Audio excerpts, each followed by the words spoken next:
Welcome to all the young people watching and all of you who are young at heart. Do you ever have days that are just filled with complaints? I sometimes do. Maybe it starts when you're out of your favorite cereal at breakfast. And then maybe your internet's not working when you try to log on to your morning meeting for school. Maybe you can't find your notebook, and then you realize that your sibling has taken the last cookie. Ugh! I know a lot of grown-ups have been having a lot of big complaints lately too. Maybe they're missing friends and families that they can't be with. School and work are different. People are sick and hurting and dying, and there are floods and fires and daily injustices that keep people treated unfairly day after day and year after year. When will it all end? Well, in our Bible story today, the people had a lot of complaints too. The Israelites were following Moses. Do you remember how Pharaoh had them enslaved, working hard without any pay, treated poorly, and Moses had taken them with God's help out into the wilderness, into the desert, to be free of slavery with Pharaoh. But things were still really hard. They were tired and they were hungry, and they were dreaming of the meat and the fish and the cucumbers and figs they used to eat.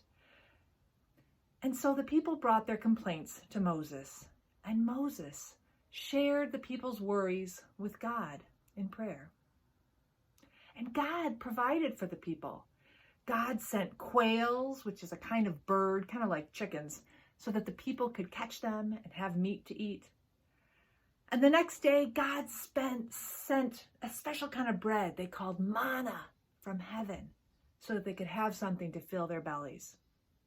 Now, this food was really different than what the people were used to. And at first they were thinking, is this really what we have? But then they realized that God was providing for them, even if it wasn't the way they had wanted. It was a way that they needed, and they had enough food in their bellies that they could continue on their journey to reach the promised land. Sometimes in life, things don't go our way, but God listens and responds to us. Sometimes we are part of God's response in our own lives and in other people's lives around us. Think about, when have you felt God's presence during some really tough days?